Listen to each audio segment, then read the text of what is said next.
Hey, friends, you're watching Behind the Scenes Divine Intimacy Radio. Excited to talk to you about, we've been doing this series on communion in the hand, like the teaching, the formal teachings of the church, going through Memoriale Domini, a lot of good reactions to that.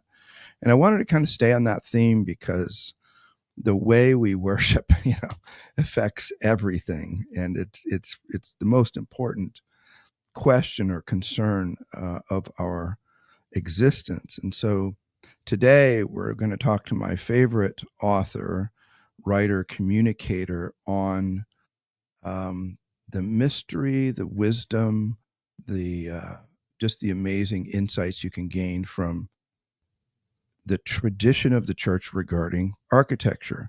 And I can promise you, our guest, Dr. McNamara, is anything but boring, because I don't know, if I was listening to that, I'd be going, architecture, are you serious? I'm going to go watch corn grow. But I think architecture is very exciting. You know what? I think we should start a campaign, by the way, making churches beautiful again. With that, I don't know, with a red hat, I don't know. But anyway, what is the nave and what is the sanctuary and why is it important? What should be happening in the sanctuary? What shouldn't be happening? And maybe architecturally, how can we improve?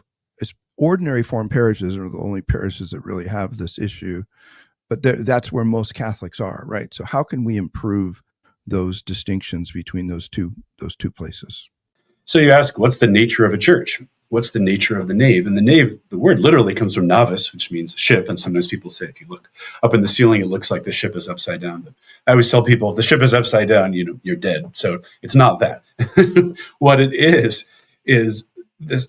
The waters of Noah, for instance, destroyed the world, and there was safety inside the ark, right? So you think the chaos of the world and the attacks of the evil one and the fallenness in general, you go into a church and you find peace, order, harmony. And the nave is the place where the members of the mystical body go at Mass as they assemble.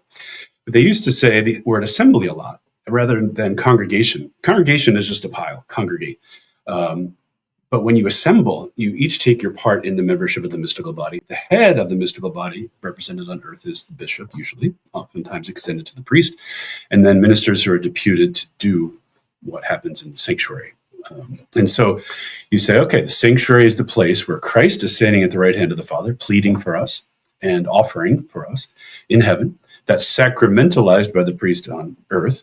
And then we, lay people, are in the nave saying, take our prayers to the Father, take our prayers to the Father, take our prayers to the Father. And the moment you realize that is when the priest turns around, at least in the old rite, turned around to the people and say, pray, brothers and sisters, or pray, brethren, that my sacrifice and yours may be acceptable. So the head of this body, who's the mouth, so to speak, of Christ to the Father, is saying, I need your help. I'm going into the Holy of Holies, so like the Temple of Solomon, or the new Holy of Holies that Hebrews talks about. Support me in that prayer, and I will take my prayers to there. And so, to the Father there. So you don't say, well, let me run around and do what the head does. No, the head has a role, but the members have a role too. So you don't want to be too old school in an uncritical way. The people, as baptized priests, offer their prayer and sacrifice to themselves. The priest, ordained priest, gathers them up, takes them to the Father. And this is a hierarchical and communal arrangement, which is the language of Vatican II, the best language of Vatican II. If you're just communal, then everybody's running around being crazy. If it's just hierarchical, then all the members have the risk of being neglected. But if it's communal, all of us, and hierarchical under the headship of Christ, then you're on the right track. And the architecture will show that. The sanctuary is where the headship operates, and the nave is where the members support that headship. Well, there are two effective architectural elements that separate the nave from the sanctuary, which say when they're separated by a physical reality, it says this space is different than this space. It's a very simple thing. So there are two things that have been removed in modern history. One is the rood screen, and the other is the altar rail. Why have those elements fallen out of favor? Can I take a shot at the rood screen, and maybe the professor can give me let's give it a shot. It's if I recall correctly, it was around the time of the Council of Trent where the rood screens were becoming very not just ornate, but more of a wall than a screen.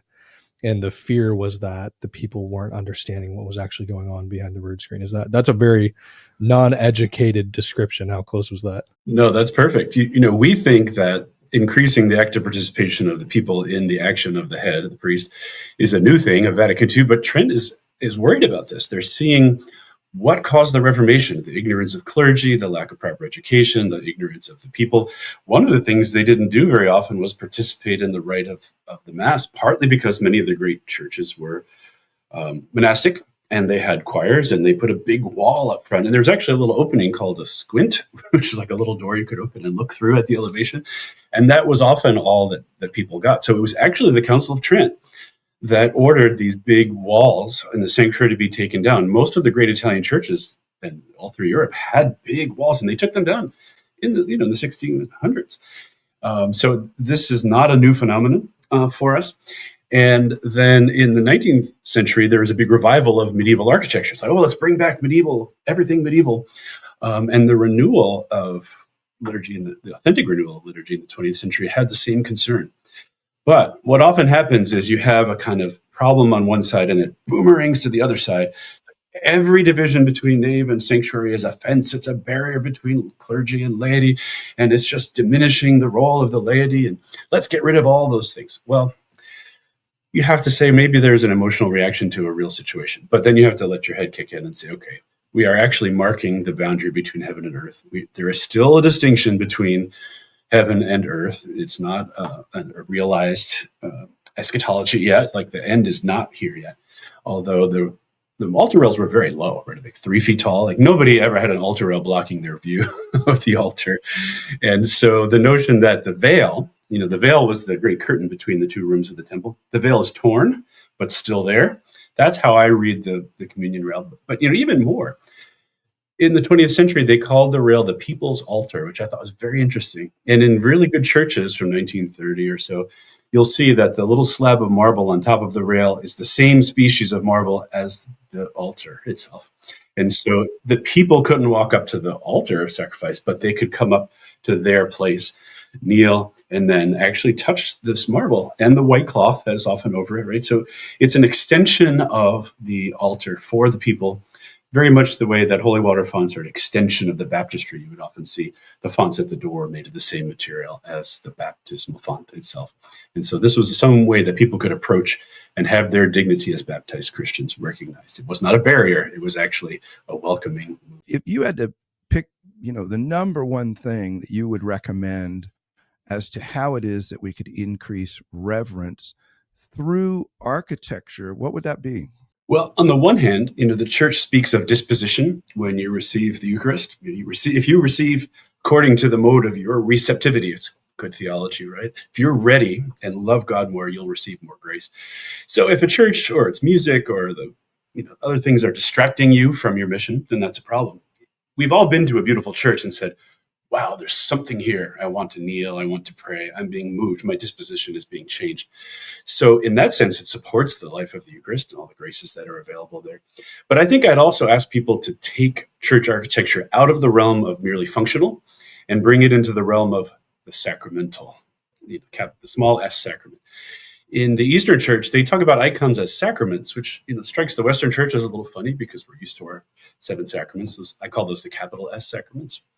But the small s sacraments would be any way that matter is used to render present to us otherwise invisible spiritual realities. So they'll say, well, the saints are present at the liturgy. And when we make an icon, we're making them knowable to our senses. And so it falls in this very broad category of sacrament. And then you have to say, well, what is it making present? And you go to Scripture and you see God tells Adam and Eve he wants to be with them in a place, right, which is the garden, which is 3-dimensional. And then after the fall, he tells Moses, hey, build a tabernacle. And it's very specific. Do this, do this, do this, do this. It's an image of the new earth and the new heaven. Then the Temple of Solomon becomes this architectural rendering of this place. The Ark of Noah is a place of safety with very specific proportions in the chaos of the water that's destroying the world.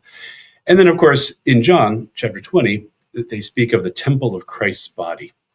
And the temple is this place where God dwells with us. And then Christ's body is the place where God dwells with us. And, I love the name of your show, which is Divine Intimacy. And you think about that. God wants to be with us.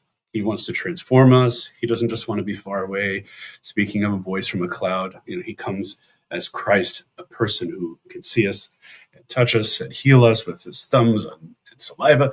Very tangible stuff, right? And so famously, Yves Congar wrote a book in the 60s called The Mystery of the Temple. And he said, the temple building, and therefore Christ, is a history of God's ever deeper penetrating presence and love with us until we can actually receive the Eucharist in ourselves. And so buildings, place, space, imagery, these are all the things that help God communicate himself to us and therefore share his love with us and therefore lead us to be happy with him for eternity, which of course is the reason we do any of this, right?